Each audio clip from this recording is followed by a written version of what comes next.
Hello guys. Okay.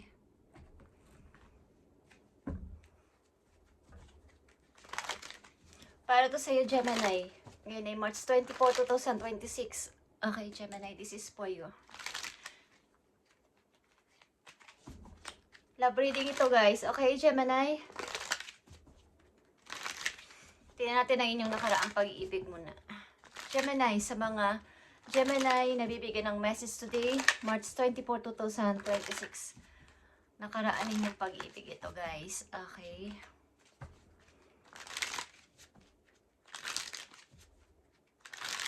Tingnan natin. Para sa Gemini. Nakaraan ninyong pag-ibig. Separation, Gemini is here. Ito yung may reason ito kung bakit kayo naghiwalay, guys, o nalalapit kayong maghiwalay o hiwalay na kayo.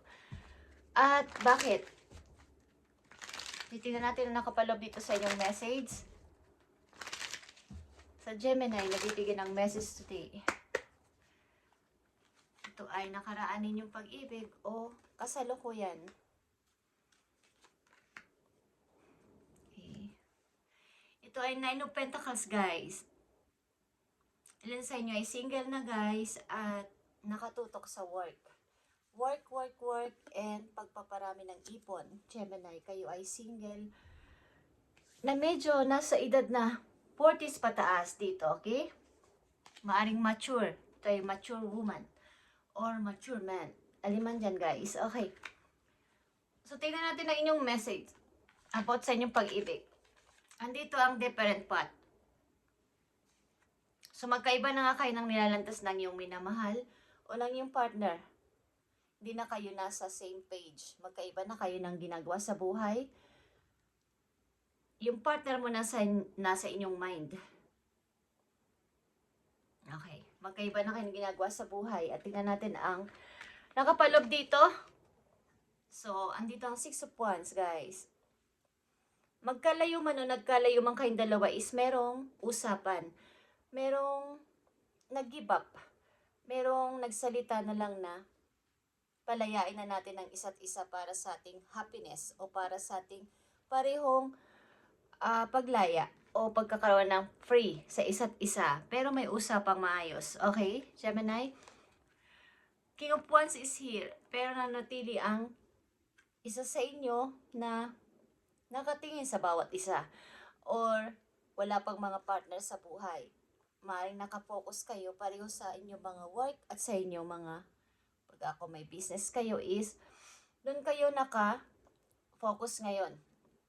Ito ay strong bonding. Okay, guys? Agamat naghiwalay kayong dalawa is may usapang maayos ito, Gemini. At maaaring mayroong pakikipag kilala din sa ibang tao, pero something na ito ay kasiyahan lang or wala namang play lang. Okay? Walang seryosohang relasyon sa inyong kasalukuyan sa bawat isa. Pero magkaiba na kayo ng ginagawa sa buhay. Okay, guys? So, tingnan natin ang message sa'yo ng yung person sa nakaraan. Gemini, bagamat kayo ay naghiwalay na is, meron kayong kasunduan na maayos at wala namang sama ng loob.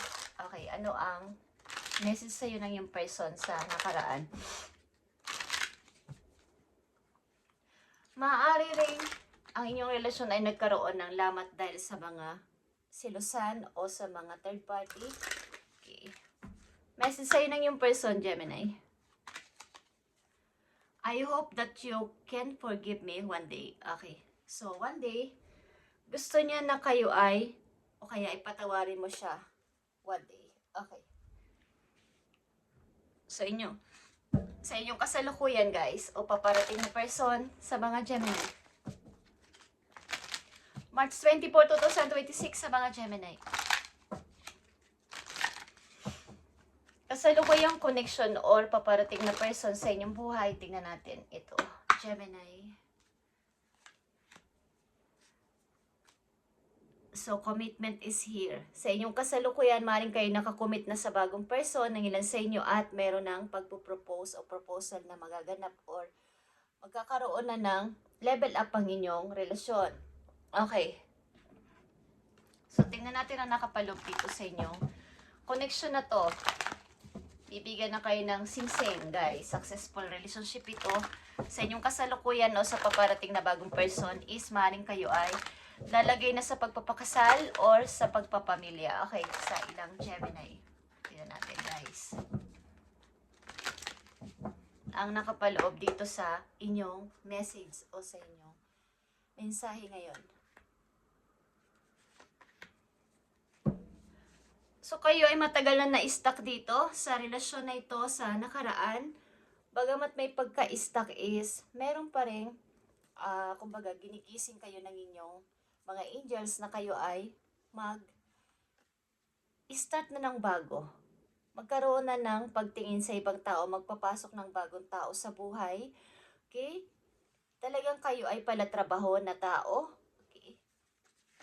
Hindi kayo nagsasayang ng oras, bagamat kayo ay nagkaroon ng separate o na-separate kayo sa inyong dating karelasyon, asawa nyo man yan, naging asawa man yun, o nakinakasama or kasintahan is may mga pagda-doubt sa inyong sarili. May mga kinukonsider din kayo sa inyong buhay, sa sitwasyon nyo, pamilya nyo, o sa inyong sarili mismo. At ang ilan sa inyo ay palaging nagsasacrifice sa relasyon. Pag kayo ay pumasok sa isang koneksyon o sa relasyon is, andun yung, kapag hindi na nagkakaunawaan is, marunong kayo magpalaya ng tao. Okay? Hindi kayo nagpipilit kung kung hindi na nagkakasundo ang dalawa is, hindi nyo na pinipilit ang isang tao na kayo ay balikan or mag-stay pa. Okay? Dali kayo magparaya. Okay, tingnan natin ang papating na tao o relasyon sa inyong buhay o andyan na. Union, guys, is here. The union of divine soul counterparts is a miraculous event that begins when you least expect it. Okay. Ito ay hindi mo inaasahang pagtatagpo ng dalawang tao ito na magtatagpo sa hindi inaasahang pagkakataon. Ito ay mamimit mo something unexpected ito na person. Hindi mo to ina-expect na itong tao na to ang darating sa buhay mo at wala ka naman talagang kaplano-plano na maghanap. Kumbaga, pagdating ito ng isang person na kayo ay pinagtagpo ng tadhana, guys. Okay? At maaari nga na ilan sa inyo is nasa comment na at magle-level up na, mapupunta na to sa pagpapakasal, Gemini. Okay, tingnan natin to. So, andito ang illusions. Ito ay nasa gitna kayo ng fantasy at reality sa inyong kasalukuyan. Na may dating pa ba kung wala is wala, kung meron is meron. Okay. May pagdududa. At nandito nga ang 6 of Wands, guys. Okay, andito yung paghahanap nyo ng tamang happiness. Happy lang sa buhay. May freedom, pero gusto nyo yung magiging masaya kayo sa inyong darating na bagong karelasyon. Kumbaga, 5 of Swords is here. Okay. Andito pa din yung inyong pag-iwas sa mga tao na pwede kayong saktan. Halimbawa lang, na may dumating is, andito yung inyong nasa gitna kayo ng pagdududa. Walang pagtitiwala sa paparating or darating. Kapag ito ay isang pagkakataon na ibibigay sa inyo ng kapalaran na hindi nyo ina-expect na darating na person sa buhay nyo, but ito ay maayos. Okay. Ito ay message galing sa inyong person sa kasalukuyan or paparating na person, guys. Kung hindi pa ito nangyayari sa ilang Gemini is, mangyayari ito sa inyo. Tingnan natin.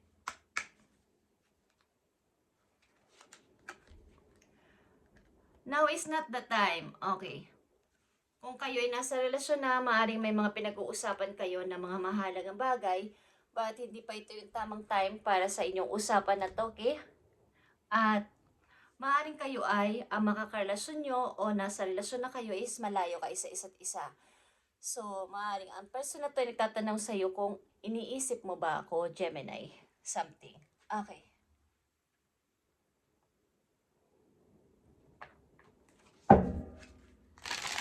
Message pa para sa iyo, Gemini. So, kayo may pagdududa sa paparating na mga tao sa buhay ninyo at punong-puno kayo ng sacrifice sa inyong mga nakaraang relasyon o nakaraang relasyon is may mga pagsasakripisyo. Pag alam nyong puro away na at puro gulo na lang ang dinudulot nito is kayo na yung unang nagpaparaya sa kanila. Nagpo-focus kayo sa inyong trabaho at sa inyong pag-iipon. Tingnan natin, ang message sa'yo, Gemini, sa'yo mismo ito. Attend to the details, guys. Okay. Ito ay about sa inyong sitwasyon sa ngayon, sa inyong pamumuhay. Kung kayo ay nakafocus sa work ngayon is lahat ng inyong mga gagawin is kailangan ay detalyado o tinitingnan yung mabuti o pinagmamasdan yung mabuti. Kung ano man tong kung may mga papeles kayo na maaring involved sa inyong ginagawa sa buhay. Sa trabaho is, kailangan is pag-isipan yung mabuti at alaming mabuti ang mga dumarating na ito sa inyo. Okay? Maaaring may kinalaman to sa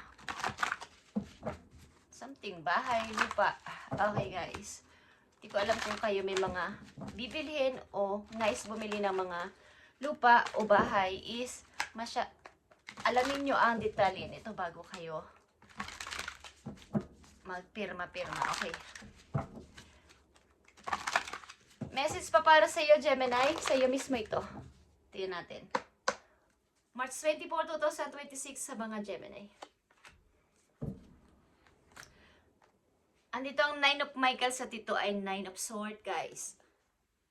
Your worry is unnecessary. Focus your thoughts on the outcome you desire. Release feelings of regret, guilt, or worry to your angels.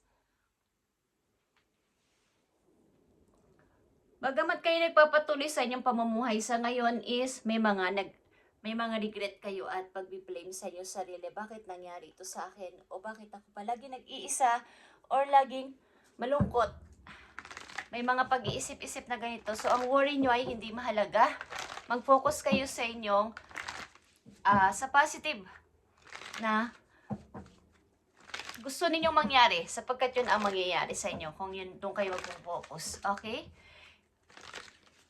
Huwag na kayong mag-guilty o huwag na kayong mag-regret sa mga nakaraan na nangyari sa inyong buhay, guys. Huwag kayong mag-isip ng kung ano-ano.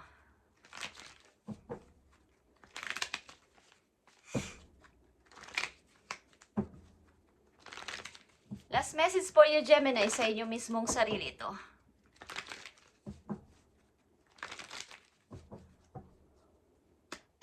Tingnan natin.